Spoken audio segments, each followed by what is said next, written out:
Hola, vamos a continuar con el desarrollo de nuestra área de teoría de la educación y vamos a tratar de poner todo de nuestra parte para que las cosas puedan seguir saliendo como corresponde. Cualquier duda que tengas, no tengas ningún temor en consultarme, hacerme las consultas por el correo electrónico. Las semanas anteriores hemos trabajado temas muy interesantes para nuestra formación profesional. Hemos visto uno de los aspectos muy importantes de nuestra institución, que es la llamada cultura de calidad, con calidez. Ya tú tienes una idea exacta de qué cosa se trata eso, pero también hemos trabajado lo relacionado a lo que es eh, la teoría, educación, teoría de la educación, en la semana 2 de nuestra área. En, en la presente semana vamos a entrar a trabajar un tema muy importante que tiene que ver mucho con esta área de teoría de la educación 1. Y eso tiene que ver con un documento de carácter oficial que todo sistema educativo debe poseer para poder orientar adecuadamente eh, la labor educativa, establecer qué es lo que se necesita para un país, para los diferentes pueblos que ahí viven. ¿Cómo se le llamará a este documento? ¿Qué importancia tiene? ¿Qué características? ¿Cuál sería tu aporte respecto a esto?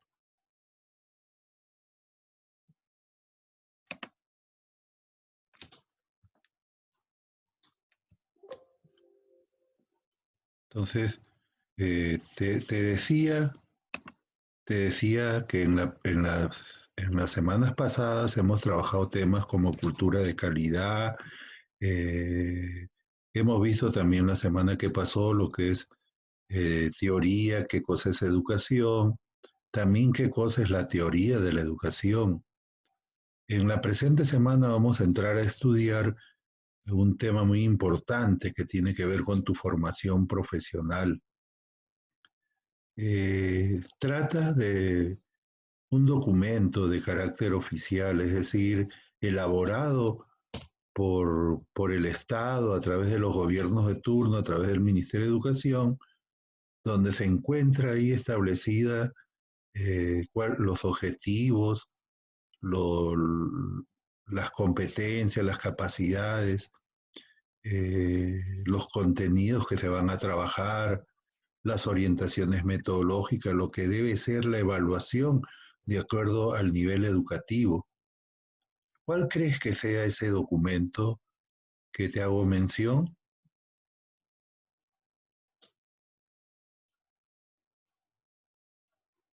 Muy bien, seguramente has pensado debe ser la Constitución Política del Perú de 1993 o quizás la Ley 28044, que es la Ley General de Educación, o también la Ley 29944, que es la Ley de Reforma Magisterial. Lo correcto que podemos decir es que este documento de carácter oficial es el llamado currículo. Y acerca de eso es que vamos a trabajar en la presente semana. Bien, entonces el propósito de la presente sesión va a ser que tú estés en capacidad de poder expresar con tus propias palabras qué entiendes por currículo. Es decir, que tú puedas hacer una definición sobre lo que es el currículo. También cuáles son las fuentes del currículo, cuáles son sus características y qué elementos conforman el currículo. Entonces, hacia eso apunta el propósito de la clase del día de hoy. Para poder trabajar este tema, he preparado el presente material que quiero compartir con tu persona y de esta manera tú puedas estar en capacidad de elaborar la tarea que al final de todas estas presentaciones te hago llegar. Bien, entonces comencemos con nuestro trabajo de la semana 3. Bien, en primer lugar tenemos en estas presentaciones algunas definiciones de lo que es currículo. Así tenemos, por ejemplo, que currículo viene a ser el escrito, el documento escrito que emana de la política educativa, es decir, de ese conjunto de acciones que propone el Estado en el quehacer educativo y que tiene este escrito la propiedad de ordenar, organizar el sistema educativo. ¿Y qué ordena? Ordena espacios, ordena los tiempos, ordena las metodologías. Entonces, esa es una primera definición sobre lo que es currículo. ¿Qué otra definición tenemos? Que currículo viene a ser ese documento que responde a preguntas como, por ejemplo, ¿qué enseñar? ¿Cómo enseñar? ¿Cuándo enseñar? ¿Y qué, cómo y cuándo evaluar? Si nosotros revisamos el currículo del Perú, el diseño curricular nacional del Perú o el diseño curricular nacional de la educación básica, que es la denominación que ahora se le da, vamos a encontrar que sí tiene que ver con lo que estamos expresando en esta definición. Y por otro lado, también tenemos que currículo viene a ser el documento en el que se hallan los contenidos que habrán de ser enseñados y aprendidos por los estudiantes. El currículo viene a ser así como una herramienta que permite orientar la tarea del docente en las aulas. Y en este, o sea, en el currículo, se expresan lo que deben alcanzar cada uno de los alumnos. ¿Y cuál es el objetivo de esto? Que los chicos desarrollen las competencias, las capacidades que se han establecido ahí. ¿Qué otras definiciones tenemos sobre currículo? Tenemos que el currículo viene a ser ese diseño que permite planificar las actividades que se van a llevar a cabo en las aulas, de acuerdo al contexto, o sea, de acuerdo a la realidad donde nos encontremos. Y todas estas actividades deben estar relacionadas al currículo como punto de partida, de llegada, y también las diferentes etapas por las que debe pasar. Y por último tenemos otra definición de currículo que quiero compartir contigo. Y esta expresa que el currículo viene a ser ese documento escrito que resume la propuesta cultural y académica de una institución educativa. Entonces, ¿qué podemos concluir en esta parte que es definición? Que el currículo es ese documento de carácter oficial elaborado por el Ministerio de Educación para poder orientar las actividades de enseñanza-aprendizaje, tomando en cuenta las capacidades, las competencias, los valores, las actitudes, también usando los contenidos propuestos ahí, considerando las metodologías planteadas y además las que tú también puedas obtener. Y además también una parte esencial de todo currículo, tal como lo vamos a ver más adelante, en este documento se encuentran aspectos relacionados a algo elemental en todo proceso educativo como es la evaluación. Entonces, eso es, en pocas palabras, mis estimados estudiantes, las definiciones de currículo. Entonces, para poder redondear esta idea también tenemos lo siguiente. Currículo es el instrumento de educación formal e informal. ¿Qué cosa explicita y concreta los fines y propósitos de la educación, en este caso peruana? ¿A qué cosa responde el currículo? Responde a las demandas sociales y culturales y a las necesidades de los sujetos. Y además, el currículo orienta los procesos de enseñanza y aprendizaje en diferentes contextos. ¿Cuáles son las fuentes del currículo? O sea, ¿de dónde se ha tomado para poder elaborar el currículo? Los datos, la información, los conocimientos que se necesitan. Eso se llaman las fuentes. Entonces, las fuentes del currículo son las fuentes sociológicas. ¿Y qué cosas son las fuentes sociológicas? Vienen a ser ese conjunto de demandas que la sociedad realiza a lo que es el sector educación. La finalidad de esas fuentes es adecuar eso que es la propuesta educativa a las necesidades, los valores y las expectativas sociales. Pero también el currículo tiene fuentes epistemológicas. ¿Y qué cosa significa eso? Vienen a ser las exigencias que imponen al currículo las características propias de las disciplinas, es decir, de las materias, de las disciplinas científicas, que se han tomado en cuenta al seleccionar y organizar los contenidos. Esas fuentes epistemológicas tienen que ver con todas las ciencias que existen, empezando por la filosofía, la psicología, la antropología, la pedagogía. Eso se le llaman fuentes epistemológicas. Luego también tenemos que existen fuentes psicológicas para el currículo. ¿Y qué cosa tenemos acá? Las diferentes concepciones y teorías que sobre el desarrollo del ser humano y el aprendizaje existen, ¿eh? Y que se toman en cuenta al momento de elaborar la metodología, la selección y formulación de objetivos, así como los contenidos que van a ir al interior del currículo. Luego de eso tenemos las fuentes pedagógicas. Y esa fuente pedagógica está muy relacionada al área que estamos llevando y vienen a ser todas ellas, aquellas teorías, concepciones teóricas que algún autor sostiene acerca de cómo se debe enseñar, tanto de manera general como a su vez en cada área de acuerdo a sus características, contenidos que ésta maneja. Entonces, tenemos nosotros que las fuentes del currículo son las fuentes sociológicas, las fuentes epistemológicas, las fuentes psicológicas y las fuentes pedagógicas. Muy bien, sigamos avanzando en la clase del día de hoy. Ahora vamos a tratar de compartir y para que tú internalices también cuáles son las características del currículo. ¿Ves? Una primera característica es que el currículo es estructurado. ¿Y qué significa estructura? Conjunto de partes. Por eso todo currículo tiene una serie de pasos, elementos que lo integran, como son los objetivos, los contenidos, la metodología y la evaluación. Pero también el currículo es fundamentado. ¿Qué significa eso? Que requiere del aporte de varias ciencias, tales como la filosofía, la pedagogía, la epistemología, la sociología, la psicología, la antropología, entre otros. Y estas de acá son una base para poder hacer la planificación curricular. Otra de las características del currículo es que todo currículo debe ser adaptado al contexto, ¿sí?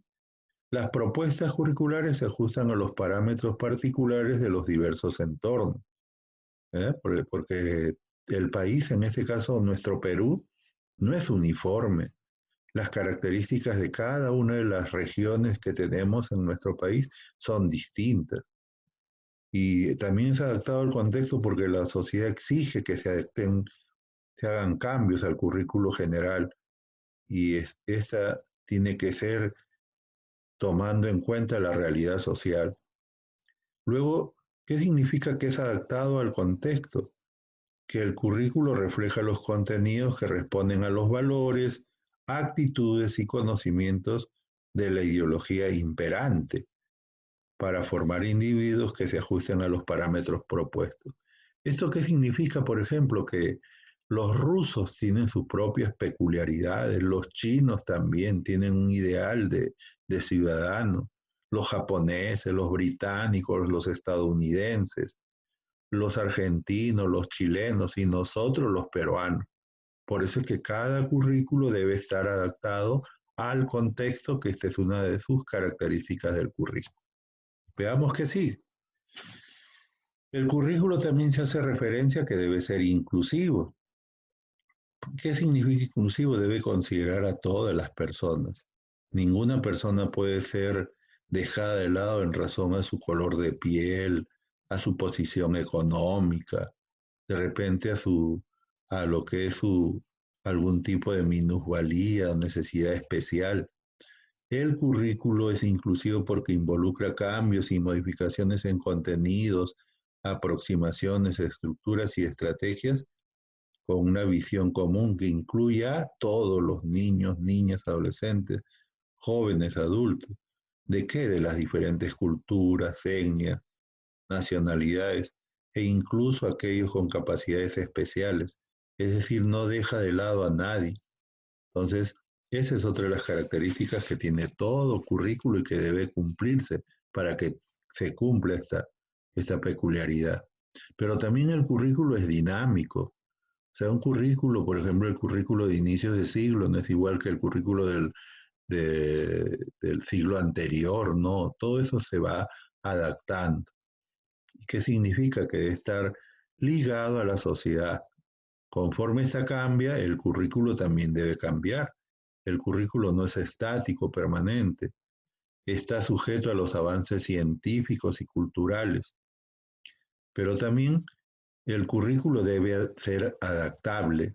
El currículo debe adaptarse a qué cosa? Al contexto socioeconómico y cultural donde se va a aplicar, a la realidad de las instituciones educativas y también a las características específicas de cada estudiante.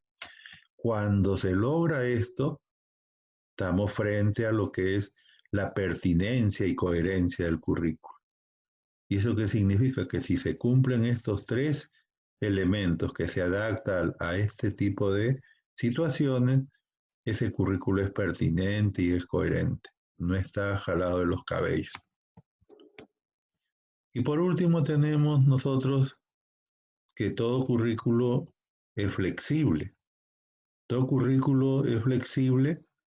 ¿Por qué? Porque debe estar centrado en lo fundamental. Debe ser abierto a distintas formas de expresión, oral, escrita. Debe estar abierto a distintas prácticas. Desde muy temprano debe estar ligado a lo que es la investigación. Debe vincular actividades de interacción en el contexto. Debe tener espacio para el encuentro interdisciplinario. El currículo debe estar basado también en lo que es el desarrollo de artes y humanidades y sobre todo el ejercicio de la autonomía. El lograr que se cumpla esto con el currículo que tenemos permite decir que se está cumpliendo con esa característica del currículo que también es la de flexibilidad. A ver, ¿qué más tenemos acá? He creído por conveniente compartir con ustedes también una característica que dice que el currículo debe ser holístico. Y eso significa que cumpla con cada una de estas condiciones, ¿ves? Y que de alguna otra manera han planteado investigadores como lo que ustedes están apreciando acá. Un detalle adicional a tu trabajo que le puedes agregar es que busques a través de Internet cuál ha sido la contribución de estos señores y en qué consiste la característica del currículo holístico. Espero que sus trabajos puedan considerar eso. ¿Qué cosa más tenemos dentro de lo que es la clase de esta tercera semana? Que el currículo tiene elementos y esos elementos comunes a todos los currículos son los objetivos, ¿eh? ¿A qué apunta? Son los contenidos, también lo que corresponde a la metodología y a la evaluación. Si tú revisas los currículos de cada país vas a encontrar esto, ¿eh? Pero vamos a ver de qué tratan cada uno de estos elementos, ¿eh? Los objetivos ya tú sabes lo que se desea lograr. Vienen a ser algo así como las intenciones que presiden o tienen prioridad en el currículo, ¿sí? Es a dónde apuntamos, qué es lo que queremos lograr, ¿sí? Los contenidos vienen a ser todos aquellos datos, información, conocimientos que las ciencias naturales, las ciencias sociales nos otorgan. Y esto a su vez se enmarcan dentro del saber, que tiene que ver con todo lo que conocemos, el saber hacer con lo que es la parte del hacer las cosas y el saber ser con la expresión de valores, actitudes, de lo ético, lo moral. Entonces estos contenidos, los que parten de esto, hacen que los contenidos, tal como se ha utilizado, ya se viene utilizando hace mucho tiempo, Los contenidos pueden ser conceptuales, pueden ser procedimentales o actitudinales, ¿no? Y son todos aquellos que se espera que se trabaje con la población, con los estudiantes, de las diferentes etapas, niveles, modalidades, ciclos que hay en el país. Y otro elemento del currículo es la metodología. Y este elemento atiende a la pregunta ¿cómo enseñar? Y a su vez está ligado a las actividades, ¿eh? Las experiencias más adecuadas para que los diferentes tipos de contenidos se aprendan. ¿Qué cosa abarca? ¿Qué comprende? Métodos, estrategias, técnicas, actividades, experiencias de aprendizaje, recursos, materiales didácticos que se emplearán. Y es así que la metodología puede ser activa, puede ser cooperativa, puede ser centrada en los estudiantes, puede ser una metodología creativa, participativa, reflexiva, experimental, bilingüe, o la mezcla de estas o la consideración de todas en la propuesta educativa. Bien, y ahora vamos a ver qué tenemos. Tenemos algo muy interesante en lo que es el currículo. Cuando tú tomes en tus manos cualquier currículo, vas a ver que este siempre trae lo que es un elemento muy importante, que es lo relacionado a la evaluación. Pero ¿qué cosa es la evaluación? La evaluación no es examinar y asignar calificativos a los resultados obtenidos, el rendimiento de los estudiantes. La evaluación viene a ser ese proceso de control y reformulación del proceso de enseñanza-aprendizaje permanente. Viene a ser la demanda de análisis y valoración del proceso que ha llevado a esos resultados que tú puedes obtener. Y no debe basarse solamente en evaluar al estudiante, sino también a los docentes. Es decir, debe incluirse la enseñanza como objeto de evaluación. La evaluación viene a ser ese conjunto de etapas que estarían enmarcados dentro de lo que es el ciclo de evaluación, que tiene que ver con ver los objetivos que te vas a tratar para el aprendizaje de tu año escolar, año académico. A partir de eso de aprendizaje que quieres que logren tus estudiantes, construir indicadores, establecer criterios de evaluación. Por otro lado, construir también el o los instrumentos para que puedas aplicarlo en las diferentes actividades. Es implementarlo en tu clase. Viene a ser la aplicación del instrumento o el recojo de evidencias. Viene a ser la sistematización de esas evidencias recogidas que te permitan apreciar qué se logró, qué no se logró, y a partir de eso tú puedas tomar las decisiones del caso. Si lo hicieron bien, caramba, continuar con él, pero si hubieron estudiantes que no lograron lo que corresponde, es ver nuevamente todo este ciclo, ¿sí? La evaluación no es otra cosa que analizar lo que obtienes luego de una etapa de desarrollo de actividades académicas. ¿Para qué? Para que en base a esas dificultades que encontraste, puedas tú realizar planes de mejora que te lleven a mejores resultados. Y este ciclo se va a estar dando de manera permanente. Muy bien. Entonces ya tenemos lo que habíamos hablado, que es conocer definiciones sobre currículo, lo que corresponde a las fuentes del currículo, las características del currículo y los elementos que constituyen el currículo. Ahora sí, te va a corresponder así a tu persona elaborar el trabajo académico de esta semana, que es la tercera.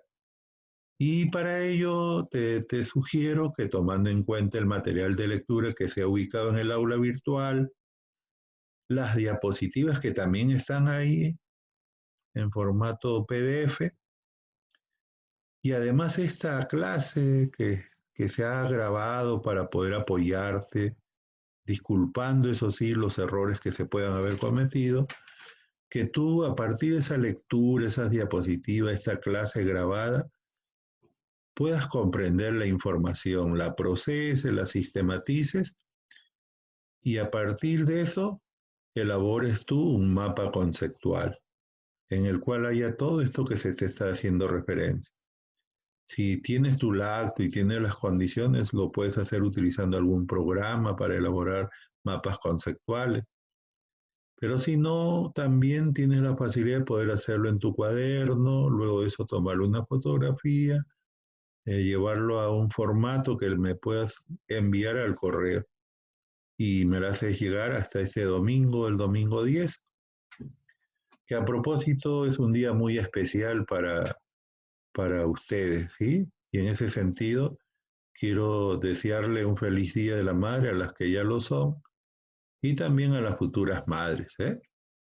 Más bien te agradezco por la oportunidad de poder compartir contigo. Gracias totales. Eso sería todo y te pido por favor que se cuiden, que permanezcan en casa porque todavía las cosas no están como corresponde. Hasta la otra semana.